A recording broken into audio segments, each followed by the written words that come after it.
Hola GeoExploradores, bienvenidos a estos jueves de científicos y de científicas acá en GeoExplora. Y bueno, en lo que se van conectando los demás GeoExploradores, les queremos dar un poco de información de las actividades que tenemos en este mes de junio para todos los GeoExploradores. Antes que nada, que nos sigan, obviamente, en nuestras redes sociales. Estamos en Facebook, en Instagram como GeoExplora 2.0 y en el resto de las redes sociales nos pueden encontrar como GeoExplora y le pican ahí a la campanita para que justo les mande el aviso de las conferencias que traemos para ustedes cada jueves.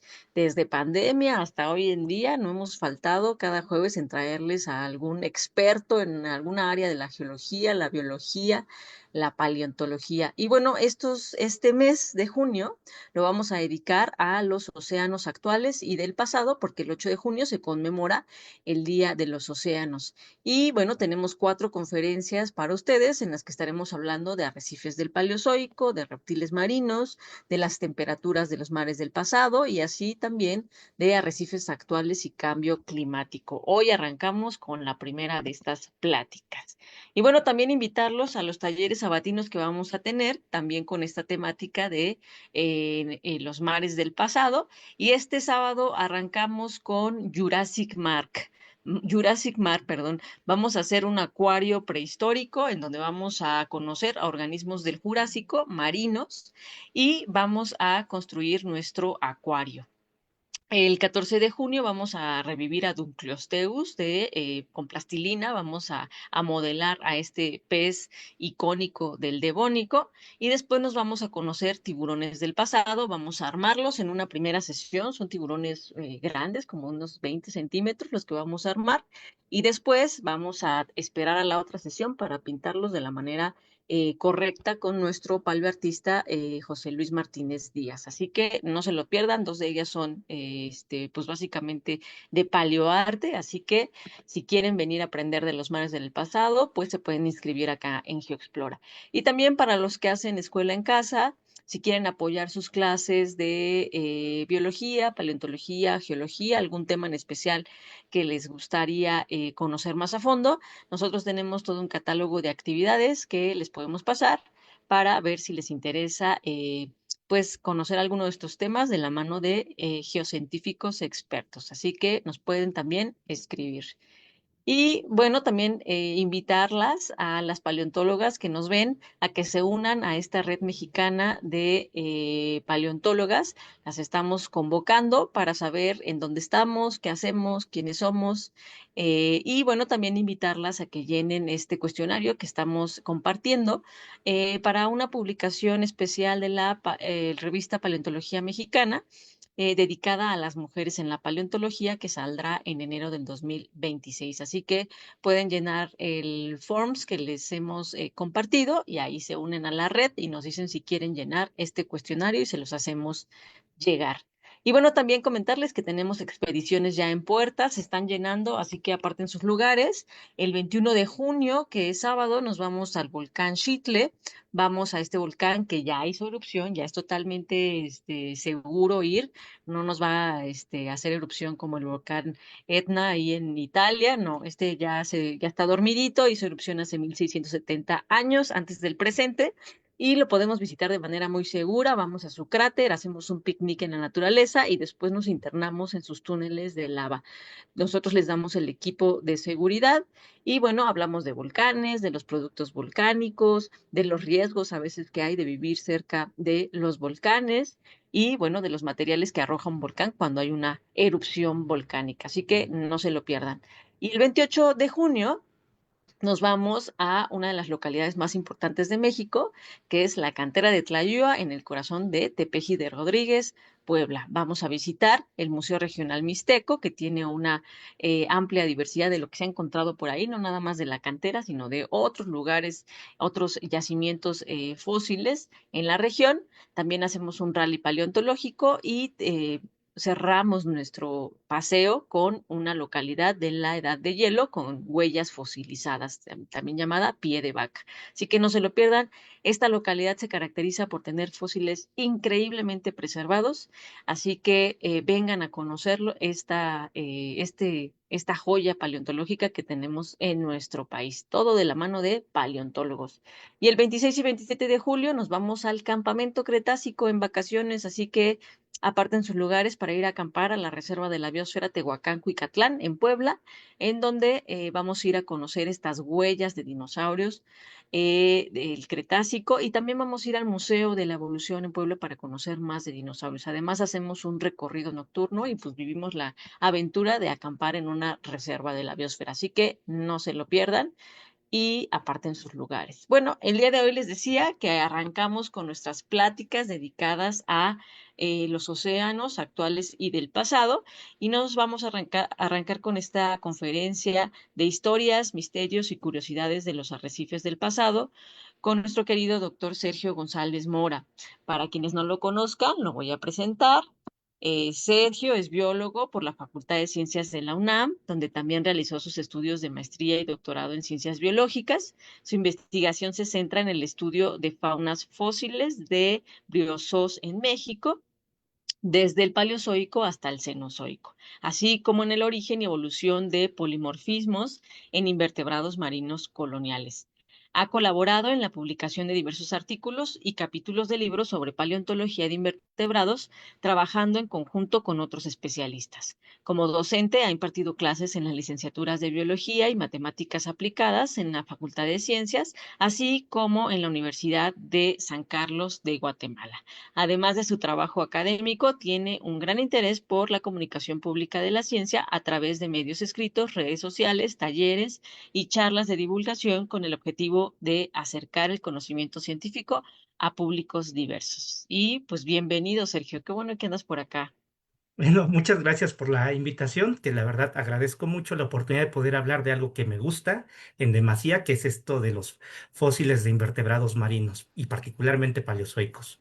Y de hecho, hablamos bien poquito del Paleozoico. A la gente le gusta mucho el Mesozoico y los reptiles marinos, pero el Paleozoico para mí es una maravilla de la naturaleza. Se dan tantos procesos evolutivos tan interesantes que poco conocemos de ese mundo paleozoico. Y pues sí, casi de la mitad del Paleozoico la vida se contuvo ahí en esos mares y pues dio unos saltos agigantados en las formas que vimos a través del tiempo ahí en el Paleozoico. Y qué mejor que tú que contarnos del Paleozoico. Creo que eres la persona más apasionada que conozco sobre esta era geológica, el Paleozoico. Bueno, ahorita lo veremos, era que platiquemos. Vale, bueno, pues el espacio es tuyo. Gracias por aceptar la invitación. Y bueno, te escuchamos. Yo voy a estar acá tras bambalinas por si algo llegara a ocurrir. Aquí estoy atenta. Perfecto. Bueno, ahí se ve la presentación, ¿no, verdad? Sí se ve, pero no en grande. Ah, ok, ok. Ahora sí, Eh, ¿no? Ahí está, perfecto. Perfecto. Bueno, como les decía, agradezco montones esta invitación para poder hablar de algo que me gusta muchísimo, ¿no? Que va a ser de estos invertebrados y particularmente de los invertebrados paleozoicos.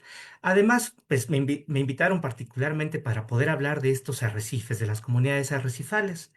Y entonces, con el pretexto de poderles hablarles de muchas cosas al mismo tiempo, busqué este título tan amplio acerca de las historias, los misterios y las curiosidades de estos organismos, de estos seres, ¿no? Del pasado. Bueno. Para esto siempre me gusta recordar muchísimo que la biología es una ciencia histórica.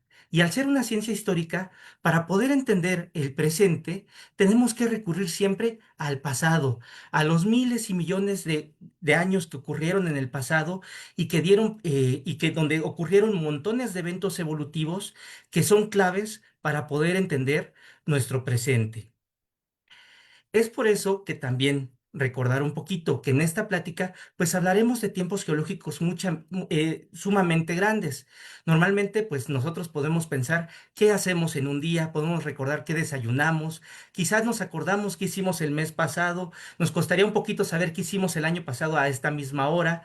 Y pensarlo 10 años para atrás, pues es más grande. Pues lo mucho a lo mucho que llegamos a vivir, pues quizás sería un ciento de años. Entonces, poderse imaginar algo tan grandes como 1 millón de años, una decena de millones de años, cientos de millones de años o miles de millones de años, resulta ser en verdad un poquito complicado. Sin embargo, el trabajo geológico, paleontológico y biológico ha permitido dar como resultado pues la organización de este tiempo geológico registrado en las rocas en esta maravillosa tabla que se conoce como tabla cronoestratigráfica internacional. Una tabla donde se resume prácticamente la historia terrestre, donde está dividida particularmente en un principio en 4 eones: el Adiano, el Arqueano, el Proterozoico y el Fanerozoico. Y particularmente en esta charla, pues nos dedicaremos solamente a esta pequeña parte que se conoce como Paleozoico. Sin embargo, como les había comentado, se trata de una ciencia histórica. Por tal motivo, antes de hablar del Paleozoico, tendríamos que recurrir a ver qué pasaba antes, qué organismos estaban antes que se formaran primero esos primeros arrecifes del, del Fanerozoico, ¿no? Bueno, ¿qué pensamos cuando pensamos en un arrecife? La primera imagen que nos viene es una imagen muy similar a lo que uno ve en la película de Buscando a Nemo. Un lugar donde hay esponjas, donde hay corales, donde hay un montón de peces, un montón de colores, estructuras que se ven que son muy llamativos, que vamos al mar, vamos a la playa a tomar un tour de snorkel a ver esos colores que nos fascinan. Y particularmente en el presente, pues uno de los arrecifes que más conocemos son los arrecifes de coral, ¿no? Pero siempre hay que pensar que los arrecifes se llaman arrecifes de coral porque está dominado por corales. No quiere decir que únicamente sean los corales que los formes. Es más, en el presente existen varios tipos de arrecifes y no solamente dominados por corales. Un ejemplo de ellos puede ser arrecifes formados por otros grupos taxonómicos, como pueden ser el caso de los briozos en Australia, en Nueva Zelanda. Tenemos ejemplos de arrecifes dominados por otros grupos de organismos. No solo animales, incluso bacterias pueden dominar estas comunidades arrecifales. Bueno, en el pasado, pues también ha ocurrido esto. Han ocurrido que a lo largo del tiempo geológico las comunidades arrecifales han ido cambiando momento a momento y es algo que vamos a empezar a hacer en esta travesía. Pero antes de todo, quisiera hacer una advertencia que cuando uno trata de hacer estas narrativas, uno tiene como una tendencia, como que hay una idea de progreso, que va un episodio, luego sigue otro y otro y otro y otro. Como normalmente se le habla, ¿no? Cuando uno ve una pintura que representa el Cámbrico, ve un montón de artrópodos y ponen, la edad de los artrópodos. Ve una imagen del Silúrico Devónico y dice, la edad de los peces. Ve una imagen del Mesozoico y dice, la edad de los reptiles o la edad de los dinosaurios. Ve una imagen del Cenozoico, la edad de los mamíferos y en algunos casos de un tono muy machista decir incluso la edad del hombre. Esto es un sesgo que hay por la interpretación que se hace de estas figuras y que van marcados muchos prejuicios. Porque uno, aunque haya pasado al Devónico, los artrópodos siguen existiendo, incluso hasta el presente. Los reptiles siguen estando ahí, y los mamíferos están en todo momento. Entonces hay que tener mucho cuidado con estas narrativas, porque si fuéramos estrictos, en realidad estamos en la edad en las bacterias. Lo fue en el principio y lo seguirá siendo por siempre, ¿no? Bueno, vamos a comenzar esta travesía a través de esta historia que narrada por los arrecifes.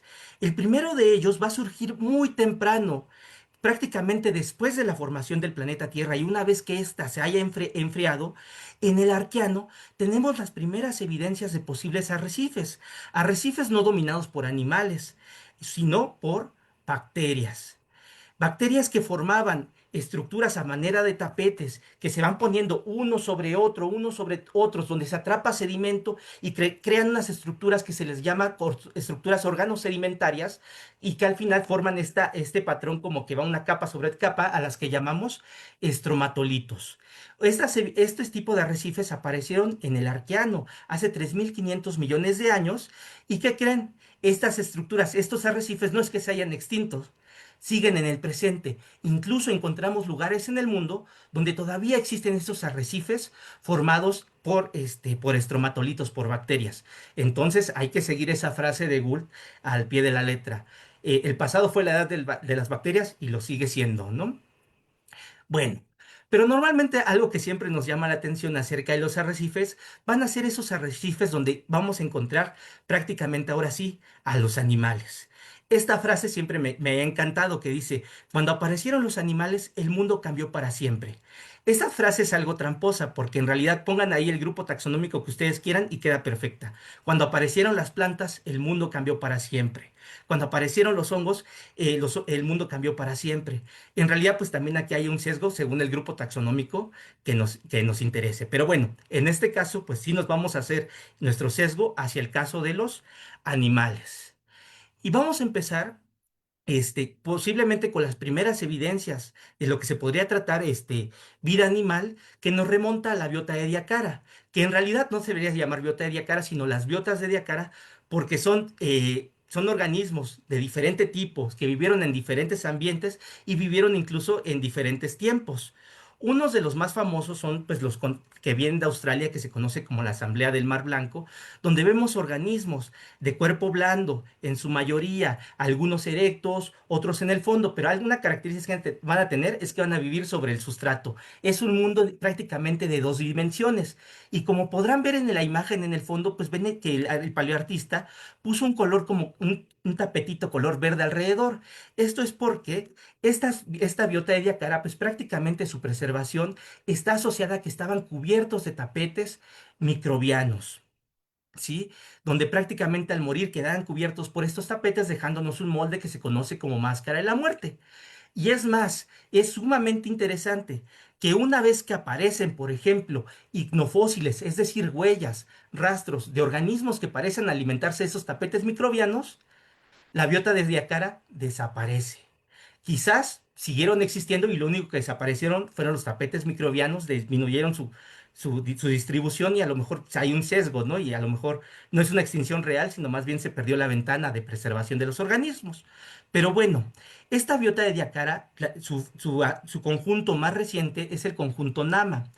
En el conjunto de Nama vamos a encontrar preservados fósiles en tres dimensiones, que se conocen como ernitomorfos, como estos de acá, o bien también otros que son bien curiosos, que van a presentar partes duras, partes mineralizadas. Ejemplos de estos van a ser Claudinia y Namalocatus, ¿no? Dos ejemplos maravillosos de la biota de Diacara y con lo que nos marca este final, que está bien marcado en esta representación paleoartística, donde pueden ver que aquí están los tapetes microbianos y de repente los ignofósiles de organismos que se alimentan de estos tapetes y que borran la ventana de preservación. Pero ahora, ¿por qué es importante mencionar esto de la biota de Diacara? Porque justamente al final de Diacara, cuando aparecen estos organismos con partes duras, es cuando tenemos el primer registro de lo que podrían ser los primeros arrecifes con animales, con animales, no exclusivamente de animales, con animales, porque al fin de cuentas seguía siendo un arrecife dominado por los tapetes microbianos y por los estromatolitos, y donde prácticamente en la parte de arriba pues encontramos todos estos organismos de Diacara con partes esqueletales que se acumulaban de forma masiva y que generaban un relieve y demás en los océanos. Bueno, comentarles que en México tenemos registros de este tipo de arrecifes, particularmente en Sonora, en la parte donde aflora esa última parte de Diacara que está aquí en México y que se ve en el registro, por ejemplo, del fósil de Claudina. ¿Sí? Bueno. Posteriormente, vamos a dar un salto enorme. Pasamos de lo que se conoce como precámbrico a lo que es el fanerozoico, el león de la vida visible, que va a iniciar con el cámbrico, con un momento crucial en la historia terrestre. Un momento crucial, perdón, ya saben, el sesgo de ser zoólogo, pues para mí los animales son muy importantes, pero es un evento sumamente crucial porque pueden ver la imagen, ese mundo de Diacara, donde el mundo se movían solamente en dos dimensiones. Vean aquí, los organismos se entierran, nadan, aparecen bocas, aparecen ojos, aparecen apéndices, las patas, organismos filtradores, empiezan y empiezan a aparecer grupos y grupos y grupos, a tal grado que prácticamente es en el Cámbrico donde tenemos registros de buena parte de los planes corporales que tenemos, de animales que tenemos en el presente. Es un evento maravilloso. Bueno, ¿qué arrecifes dominaban en el Cámbrico? ¿Por qué? Porque esta imagen no es de un arrecife. Como pueden ver, la mayoría de los organismos que conocemos de esta explosión de Cámbrico, de localidades que se conocen como tipo Burrell Shell, pues son organismos que no tienen estas partes mineralizadas, ¿no? ¿De dónde viene? ¿Quiénes eran los arrecifes del Cámbrico también? Pues de nuevo, los estromatolitos por un lado y por otro lado, un grupo de animales muy interesante, que son estos que están acá, que se les conoce como arqueociátidos. Los arqueociátidos son organismos que tienen un esqueleto calcáreo muy similares a esponjas. De hecho, se piensan que su afinidad es con las esponjas, aunque no están de al 100% como comprobadas o reforzadas las ideas. Son organismos, como pueden ver aquí, pues que van a tener igual un canal que va a permitir la filtración de agua, donde van a estar todo el tejido interno, el famoso cuanodermo, donde van a estar los cuanocitos, donde se va a estar dando este intercambio, esta filtración de material para alimentarse. Estos organismos, junto con los microbios que calcifican, formaban estas grandes estructuras que podemos llamar como arrecifes, ¿no? Del Cámbrico. ¿Y cómo vemos los paleontólogos un arrecifes del Cámbrico? Pues algo muy similar a esto, ¿no? Donde vemos prácticamente parte de lo que es el arqueociátido y después cubierto de lodo y material que está formado por todos estos microbios o bacterias que se van calcificando. Bueno. Posteriormente, pues vamos a dar un salto increíble. ¿Por qué? Porque a pesar de que en el Cámbrico están los arqueociátidos, un tipo de esponja, por así decirlo, dominando estos arrecifes, al fin de cuentas, quien va llevando la batuta van a ser siempre los microorganismos, los microbios. ¿Qué es lo que pasa? Que en el Ordovícico es donde se da la transición, donde los grupos como los briozoos, como los crinoideos, como algunos corales que tienen partes duras y partes esqueletales, empiezan a aportar sus esqueletos para hacer estas bioconstrucciones y empieza a cambiar el ambiente. Y es aquí en el Ordovícico donde grupos como los briozoos, los braquiópodos y los crinoideos empiezan a hacerse como un club de amigos que va a durar todo el Paleozoico juntos, formando estas asambleas durante mucho tiempo. Recordemos tantito que son los briozoos. Los briozoos son animales coloniales, en su mayoría marinos, que van a tener, al ser coloniales, van a tener unas cámaras. En estas cámaras va a habitar el pólipo. El pólipo va a tener una estructura tentacular ciliada con la cual genera corrientes, atrapa alimento, y se forma el resto de la colonia, ¿no? Por otro lado, vamos a tener a los braquiópodos, organismos bivalvos que van a tener esta estructura también tentacular ciliada, con la cual generan corrientes para estar filtrando y atrapando alimento. Y los crinoideos, que es un tipo de equinodermo, es decir, organismos asociados a los erizos del mar, a las estrellas del mar, que van a ser en este momento en su mayoría sésiles y que de igual manera van a estar filtrando las corrientes, ¿no? Entonces, estos tres grupos con sus esqueletos empiezan a formar estos arrecifes. Y justo la aparición de estos grupos en los arrecifes forman parte de algo bien importante en la evolución de la vida terrestre, que es el gran evento de biodiversificación del Ordovícico. Así como tenemos la explosión del Cámbrico, de la que normalmente siempre hablamos, hay otro evento que es crucial en el Paleozoico, que es este gran evento de biodiversificación. Como pueden ver, acabando el Cámbrico, de repente el número de familias, de especies, de géneros, de invertebrados marinos en su mayoría, aumenta de forma exponencial, rápidamente, y llega a un punto donde se mantiene durante todo el resto del Paleozoico, ¿no? Este evento donde se da ese rápido aumento, incremento, incremento, incremento de especies, es lo que conocemos como gran evento de biodiversificación, el cual se debió, o sea, se dice que en realidad no es un evento, sino que son tres. Uno va a ser la revolución del plancton, por un lado. Otro va a ser la revolución de los organismos que viven en el fondo marino. Y finalmente, la más importante, donde prácticamente es el crucial, es la revolución que ocurre una vez que aparecen los animales esqueletales que forman los arrecifes.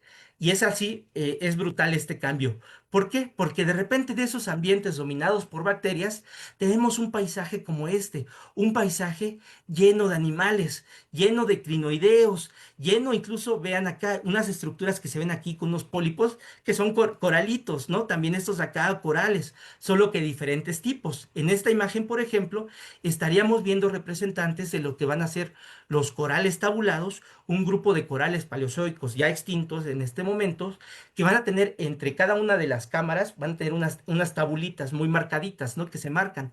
Y que también muchos van a tener esta forma de crecimiento en cadenas, en la parte superficial se ven muy padres. Y otros van a ser los corales rugosos, que teníamos tanto de formas coloniales como de formas solitarias. Estos también son otros que se unen al club de amigos de los briozoos, de los braquiópodos y los crinoideos y van a formar las comunidades. Y bueno, así como en el presente, no solamente había un tipo de arrecife. Durante el Silúrico y Devónico teníamos diferentes tipos de arrecifes, algunos dominados por los braquiópodos, algunos dominados por los corales y algunos dominados por los crinoideos. Cada uno dominaba. Bueno, ahora también hay un truco acerca de los arrecifes, porque a veces solamente nos vamos a las partes grandes, a los corales y demás, pero si hiciéramos un close-up ahí en la pared del coral, en la pared del braquiópodo, si le hiciéramos así un close-up, ¿qué veríamos? Que justamente en el Devónico esos organismos estaban llenos de pibiontes, llenos de pibiontes. Y aquí aparecen tres grupos que son sumamente enigmáticos al presente. Uno de ellos son los cornulítidos, que parecen unos cuernitos que están hermosos, son como estos de acá. Aparecen otros que se llaman microcónquidos, estos que están así, parecen así como gusanitos en espiral, que son maravillosos. Y otros que se llaman elderoloideos o elderélidos, que también es un grupo que también va, que se parece mucho a los briosos, pero no son briosos porque son un poquito más grandes ligeramente, y además el patrón en que bifurcan es un poquito distinto. Ellos aprovechaban la superficie de los braquiópodos, ya sea en la parte ventral, en la parte dorsal, en su posición de vida, en la posición de muerte, ellos se iban y se pegaban y se pegaban, y eran muchísimos, a tal grado que vean, esa es la cantidad de, por ejemplo, de los elderélidos que había durante el Devónico, una cantidad de géneros avasalladora que lamentablemente una vez que acaba el Devónico con el evento de extinción del Devónico, pues se van para abajo radicalmente y se mantienen bajo, con uno que otro registro que va apareciendo en el Carbonífero, y aquí ven un puntito rojo. Este puntito rojo nos indica que el único que hay, tenemos un sobreviviente, y ese sobreviviente viene del Pérmico de México, ¿no? Que ese fue uno de los artículos de mi tesis doctoral que me dio mucho gusto sacar, que fue descubrir a uno de estos sobrevivientes que de alguna manera quedó guardado en las rocas del Pérmico de Chiapas. Bueno, volvemos a este silúrico devónico. Como les digo, no solamente había un tipo de arrecife, había muchísimos. Otro tipo de arrecife era el dominado por estromatopóridos. Los estromatopóridos es un grupo también de organismos similares a esponjas que crecen también por capas, por eso el nombre de estromato, ¿no? Van creciendo a través de capas. Aquí ustedes pueden ver un corte donde las capas ahí se van acumulando, acumulando. Y en la superficie van a tener estas como bombitas o montañitas que se conocen como mamelones, y que de igual manera que las esponjas son organismos filtradores que estaban ahí y que formaban prácticamente este tipo de arrecifes, también muy común durante el Silúrico Devónico. Vamos a dar otro saltito a otra temporalidad, particularmente una temporalidad que yo particularmente trabajo, que es el Carbonífero. En este lugar, pues en el Carbonífero es donde uno normalmente ve muchas imágenes de estos grandes, como les llaman, bosques de crinoideos, donde los crinoideos llegaban a veces a dominar estos espacios que estaban así. Sin embargo, por ejemplo, en el caso de México, el tipo de comunidades que normalmente encontramos son muy similares a estas, donde teníamos a los crinoideos, donde teníamos diferentes tipos de braquiópodos que están así, algunos con espinas que son enormes que permiten a los braquiópodos fijarse al sustrato, algunas formas pedunculadas que están ahí también fijas, los corales tanto rugosos como tabulados también ahí preservados. De esta imagen, como el único que no pude encontrar, pues fueron a mis briozoos, ¿no? Y aquí los agregué. Este más o menos es el tipo de asambleas que uno ve en este tipo de comunidades. Lo que sí tenía una peculiaridad los arrecifes del Carbonífero es que normalmente estaban sobre un sustrato prácticamente lodoso, donde crecían. ¿Y qué era lo que formaban los montículos? En realidad la acumulación de todos estos esqueletos y restos que iban siendo enterrados, cubiertos generación tras generación, iban formando estos grandes cuerpos calcáreos que al final pues resultaron pues en las rocas calizas en las cuales pues podemos trabajar en el presente. Bueno, de ahí vamos a dar otro salto. Un salto, pues prácticamente hacia el final ¿cómo se llama? Del Paleozoico, es decir, al Pérmico. Es aquí en el Pérmico donde prácticamente todas las comunidades arrecifales que estuvimos viendo, muchas de ellas se siguen manteniendo en diferentes lados, pero aquí se agrega alguna otra más. En esta es una nueva comunidad que, por ejemplo, va a estar dominada o donde aparece un grupo bien peculiar de esponjas, unas esponjas cameradas, o bueno, un grupo emparentado con las esponjas, o un grupo polifilético de esponjas, no estamos muy seguros, no se está, que se conocen como exfintosos. Prácticamente es un grupo artificial donde se meten varios grupos de esponjas que tienen que tener estas formas de camaritas y que forman este tipo de estructuras o patrones y paquetes. Este tipo de fósiles los tenemos muy bien representados, por ejemplo, en el Pérmico de Coahuila, donde recientemente salió una publicación acerca del registro de este tipo de esponjas, ¿no? Y bueno, y como dato curioso, este es uno de los ejemplares que a mí me gusta muchísimo mostrarles, unos de los organismos, que es un tipo de braquiópodo, de estos organismos de dos valvas, pero que se modificaron totalmente. Es un ejemplo que se conocen como braquiópodos rifstofénidos, donde una valva se forma como una especie de conito y la otra valva se vuelve una tapita. Y son braquiópodos que tienen un hábito arrecifal, porque además van acompañados con las espinas que le permiten que se fijen en el sustrato y hagan también su proceso de alimentación a través del lofóforo. Es una cosa maravillosa porque nos da ejemplos tan maravillosos como este, como un ejemplo de convergencia, donde en el pérmico podemos ver pues esta forma muy peculiar de estos riftofénidos. En el cámbrico, como era un arqueociátido, pues también va a tener esta forma, ¿no? En forma de cono, de cilindro. Los corales rugosos por ejemplo, del Devónico también van a tener esta forma. O es más, formas mesozoicas, como el caso de algunos corales, o como el caso de los famosos rudistas, de estos bivalvos heterodontos que van a tener esta forma tan peculiar, ¿no? Entonces son ejemplos de convergencia. ¿Por qué? Porque en un arrecife, pues se tienen normalmente organismos sésiles con cuerpo calcáreo de hábitos filtradores, donde una forma sumamente eficiente para hacer esto, para la filtración, pues es esta forma cónica, porque te puedes fijar en el sustrato y la parte de arriba, pues prácticamente te quedan tus estructuras alimenticias.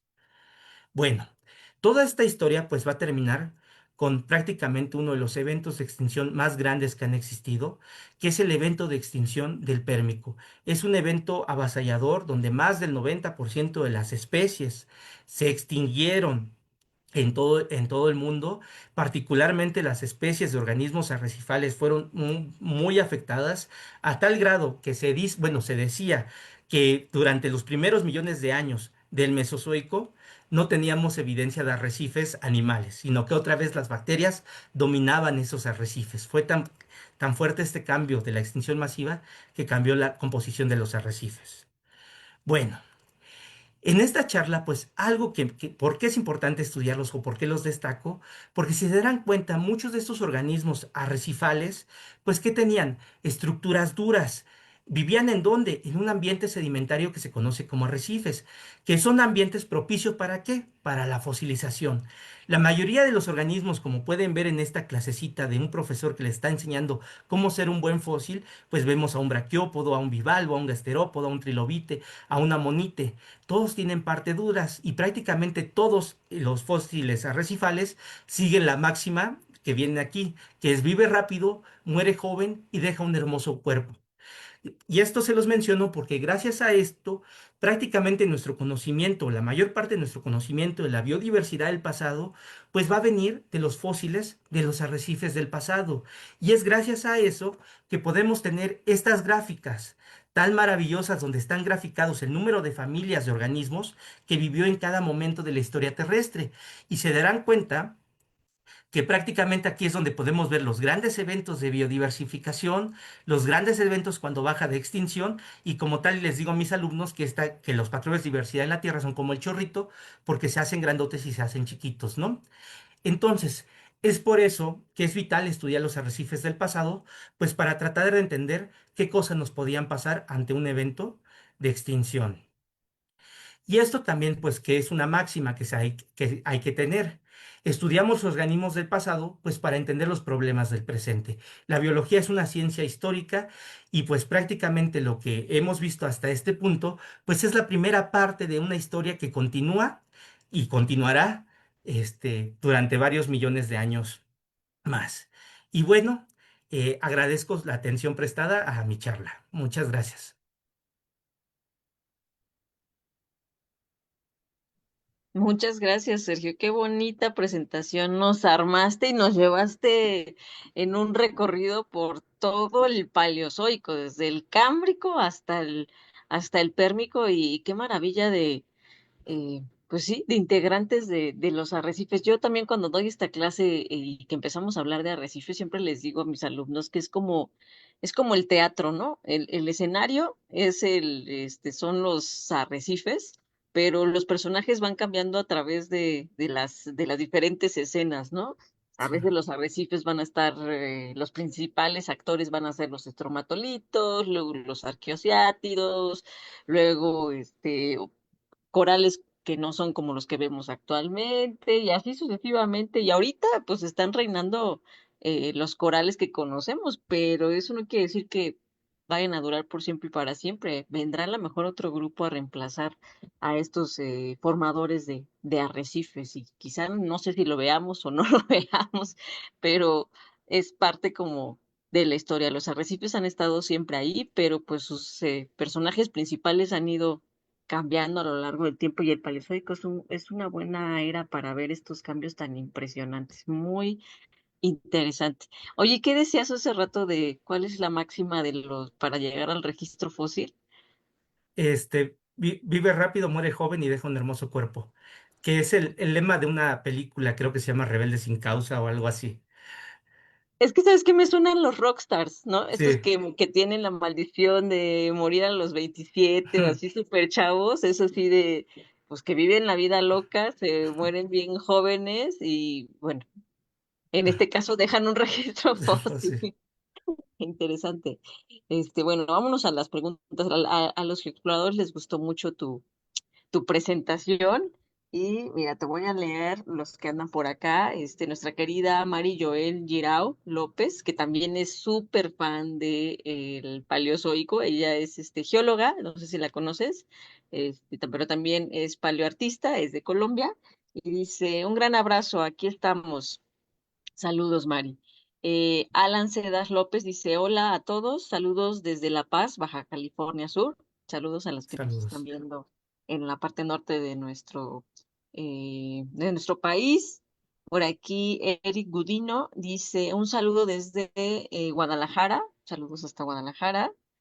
Y luego está aquí alguien que tiene un nombre súper raro, como en ruso, Menka no lo puedo ni pronunciar, pero dice, hola Sergio en español. Supongo que te conoce. Apple Cherry dice, Oli. Mari Joel dice, sin lugar a dudas, el Paleozoico es el mejor tiempo geológico para sorprenderse. La fauna de la época es absolutamente preciosa. Hay afinidades faunísticas de algunas formas fósiles en los yacimientos del Devónico. Esta ya es una pregunta. ¿Hay afinidades faunísticas a algunas formas fósiles en los yacimientos del Devónico que has estudiado con los yacimientos en Colombia? ¿Te has echado un clavado a Colombia para ver estos yacimientos paleozoicos? No, en mi caso no los he comparado porque particularmente algo en lo que yo me he dedicado pues es únicamente a los briozoos, ¿no? Paleozoicos. Y la verdad es que el registro de briozoos paleozoicos pues son pocos los trabajos. La mayoría de ellos están enfocados en Argentina y Ok, y en Bolivia algunos y por ahí y hay unos de Perú también ahí trabajados. Pero la verdad no conozco mucho el registro paleontológico del Paleozoico de Colombia. de Colombia. Sí, también dice, ¿tienes información sobre briozoos que pudieras recomendarme? Sí, y particularmente, pues, si me mandas un mail, te mando toda la información de briozoos que desees. Sí, te digo que también ella hace paleoarte, entonces necesita muchas referencias a veces para hacer ilustraciones. Estaría padre. Y justo que no sepamos de briozoarios en Colombia no quiere decir que no haya, Ah, ya. seguramente debe haber, pero pues a lo mejor aún no se han estudiado todavía, ¿no? Creo que los briozoos son de los grupos más, pues desdeñados, ¿no? O sea, como que poca gente les pone atención a los briozoos. ¿Tú qué piensas, Sergio? Sí, sí, sí, pero también hay razones para ellos, porque es un grupo que está como en medio, que es un grupo que es macro, por un lado, la colonia, pero es micro los individuos. Entonces, el problema es que tienes que recurrir a técnicas macro y a técnicas Oh, micro. Tienes que tener el ejemplar, tienes que cortarlo, tienes que hacer láminas, tienes que segmentar, tienes que hacer microscopía electrónica y son muchos pasos. claro. Porque cuando uno se dedica a micro o hace microscopía electrónica o hace láminas delgadas o ver los macros, aquí haces todo al mismo tiempo. Y son coloniales. Necesitas tener muchos cortes de muchos lados, muchos ejemplares, son súper plásticos. Yo dedicándome a esto y platicando con otros colegas, a mí me dijeron, vas a abandonar los briosos, porque normalmente los que empiezan a trabajar briosos, particularmente paleozoicos, los abandonan y me han dicho, y bueno, esto me lo dijo un briosólogo muy, muy famoso, me dijo, vas a ver que es un grupo que te va a costar mucho trabajo, son difíciles, vas a publicar muy poco, pero en realidad es muy satisfactorio. Y yo la verdad sí le creo eso, de que es sumamente satisfactorio trabajar con este grupo. No, pues ya una vez que le dedicas todo ese tiempo y toda Sí, esa observación, yo creo que te vas enamorando del grupo, ¿no? sí, Wow, interesante. Creo que por ahí compartiste tu correo, ¿verdad? sí, Sergio, para que sí, te escriba Mari. ahí estaba en la presentación. Perfecto. Entonces, por acá, nuestro querido Guillermo Valderas Vega, que siempre nos ve, dice saludos cordiales desde Santiago, Mihuatlán, Puebla. Saludos Saludos. hasta Puebla. Por acá Mari Joel también dice, los estromatopóridos son fascinantes. Verlos con luces contrastadas y reconocer sus formas concéntricas es maravilloso. Es increíble observar la cantidad de fauna que puede estar relacionada o creciendo en conjunto con ellos o en su superficie. Fíjate que yo conozco bien poquitos por los que están ahí en la colección de docencia en la facultad. Más allá, nunca he visto así en el campo estromatopóridos. ¿Qué tan comunes son en México, tú sabes? Este, al menos es que el problema es que en México el devónico, sí hay devónico, pero es muy poquito. Y hay una razón también de por qué no tenemos, por ejemplo, rocas silúricas y roca devónica. Mucho de ello se debe a la historia geológica del país, donde, por ejemplo, pensemos en Oaxaca, una parte que fue un microcontinente que viajó por un momento a Gondwana al sur y tiene afinidad a los fósiles del Cámbrico y el Ordovícico con Sudamérica, con África, con Australia. Pero de repente, eso que está en el Cámbrico sube y se impacta durante el Silúrico Devónico con Norteamérica. Entonces, todo lo que es silúrico y devónico es metamórfico en México. Entonces, Mm, prácticamente es una parte de la historia geológica del país que está borrada. Pero hay una razón, que es la historia ya, tectónica del país. sí, sí, yo no conozco muchos estromatopóridos, pero no sé si en Colombia igual, si Mari nos puede decir qué tan abundantes son por allá. Jesús Ángel Bejara Pasa dice, buenas noches, mis geoamigos, saludos desde Perú. Qué tema tan interesante. Ah, gracias por vernos hasta Perú. Por acá, la misma chava con este nombre en ruso dice, yo expuse los corales rugosos en fanerozoicos, Sergio. Ah, entonces ha de ser tu Ah, alumna. sí. Muy bien. Jesús Ángel Bejar dice, excelente charla. Quisiera saber qué corales abundaban en los mares del Cretácico medio y tardío.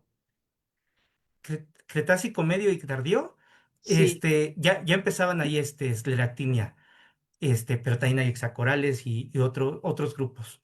otros Pero grupos, ahí en Cretácico dominado era principalmente no por corales, sino por bivalvos, y particularmente el registro maravilloso de los rudistas. de rudistas, sí, los arrecifes ahí, el actor principal, los actores principales en ese escenario van a ser los rudistas en los arrecifes del Cretácico. Mari Joel dice, qué buena ilustración la de Miller. Ah, esta largota que presentas es de Miller. Sí, la historia de los corales, digo, de los arrecifes, sí, viene justo en un artículo sobre rudistas, Ay, y ahí nunca viene la había todo. visto, está fascinante, Sí, y es está muy público, es bonita. el artículo, se puede descargar sin problemas. Ah, miren, muy bien. Apple Cherry dice bravo. Mari pregunta, ¿hubo algún pico de diversidad o éxito en el Devónico para los crinoideos? ¿O la diversidad se mantuvo poco a poco hasta su disminución y extinción? Bueno, los crinoideos diezman se llama su diversidad, pero no se extinguen. Crinoideos llegan hasta el presente. Lo que sí es que son, durante el Mesozoico, son relevados de los ambientes arrecifales, se van a ambientes más profundos. Eso sí ocurre, son desplazados los crinoideos. Y los Los pocos que crinoideos, quedan. sí, y sí tuvieron como muchos organismos durante la parte media del Paleozoico. Tenían ahí el pico de diversidad, que es lo que se conoce como la meseta de biodiversidad del Paleozoico. Wow, interesante también los crinoideos. Eric Gudiño dice felicidades, felicitaciones. Apple Cherry dice, ¿hay registros fósiles de blanqueamiento de corales como los eventos actuales?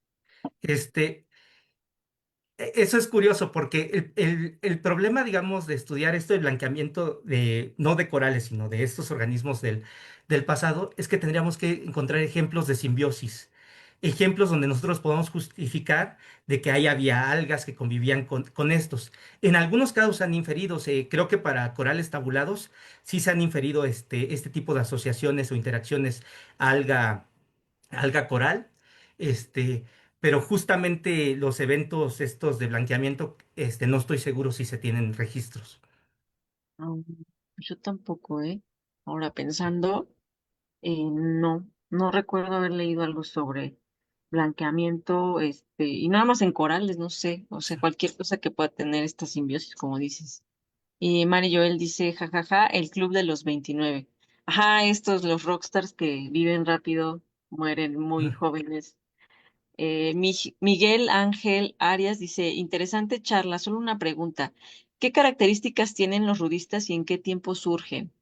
Este, los rudistas van a tener, pues la característica que van a ser, una de sus valvas se va a modificar muy parecido a lo que ocurre con los braquiópodos ristofénidos, a manera de una copa de un conito, y la otra se va a quedar como una tapita reducida, ¿no?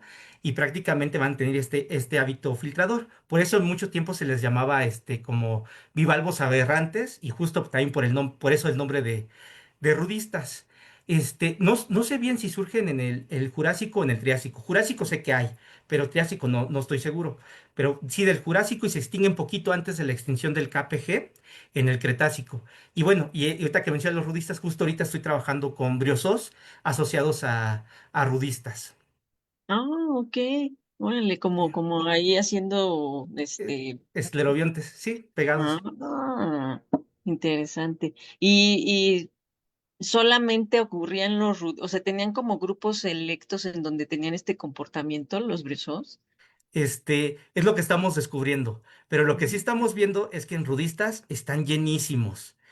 Y algo muy padre es, bueno, al menos de mi investigación en cuanto a los briozoos del Cretácico, es que en realidad en el mundo todos los estudios de briozoos están solo para latitudes, a altas latitudes, tanto al sur como para el norte. En zonas tropicales, que en ese momento es México, está en zonas tropicales o buena parte del país, no hay estudios en el mundo. Entonces todo lo que está saliendo ahí es nuevo. Y es justo en el momento donde este grupo de briozoos del Cretácico es donde está radiando, ¿no? Entonces, para mí está siendo muy emocionante que están saliendo cosas muy novedosas. Y ya más adelante les Ay, platicaremos de eso. muy bien, perfecto. Por aquí Mari Joel dice, hay una publicación de solo briozoos fósiles de McNair de Sí, 1942 perfecto, y acá no me pone su correo. Te lo paso también el de Mari perfecto. Joel. Por aquí Igor Manuel Ortega, que también nos ve, dice, muy padre, interesante presentación, felicitaciones. Me gustaría preguntar sobre la posición de territorio mexicano en el Paleozoico. Bueno, ahí depende qué parte de México. Pero, por ejemplo, Sí. el caso, por ejemplo, bueno, el caso más antiguo, el Cámbrico, la parte sur, Oaxaca, fue un momento que viajó hacia Botswana y estaba muy cerca pues, prácticamente de Sudamérica. Pero es muy diferente la historia, por ejemplo, de Sonora, que Sonora, pues prácticamente siempre ha formado parte del cratón norteamericano y ahí está. Entonces va a depender mucho de qué parte y en qué momento.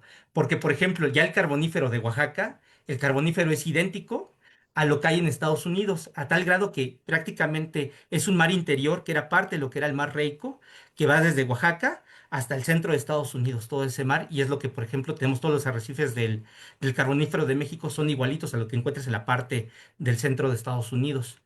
Y el pérmico, también es curioso porque el pérmico ahí sí se parece mucho a Colombia, a Venezuela, se parece a Guatemala. En Guatemala no hay distinción prácticamente de lo que hemos encontrado con lo que hay este, por ejemplo, en Chiapas es prácticamente lo mismo, muy parecido. Y también por ejemplo, con todas las biotas de Texas y demás, es bien parecido. Entonces, pues va a depender en qué periodo, porque el Paleozoico son muchos millones de años. México está formado de pedazos, cada región de México con su propia historia tectónica bien interesante. Y pues es difícil. Sí, sí, no, la historia geológica de nuestro país es muy complicada.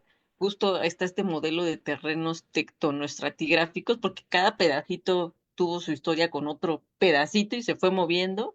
Y entre el Paleozoico, que son 6 periodos, ¿no? Desde el Cámbrico hasta el Pérmico, imagínense la cantidad de tiempo. Entonces sí, todo depende del tiempo que te interesa del Paleozoico para contar como la historia. Y por acá, Elmer Osap dice, felicitaciones a Sergio, excelente charla, saludos desde Perú. ¿No será tu alumno? No, no, Ah, no, tu alumno es de Guatemala, ¿cierto? sí. Y por acá, otra vez la chica con el nombre ruso dice, muchas felicidades, Sergio, te quiero mucho. Soy Melissa, por cierto, Ah, que la ubiques. saludos. Y por acá Apple Cherry dice, oh, gracias. Muy bien. Pues mira, había muchas dudas sobre bichos paleozoicos, porque realmente poco hablamos acá de los organismos del Paleozoico y la verdad es que son fascinantes.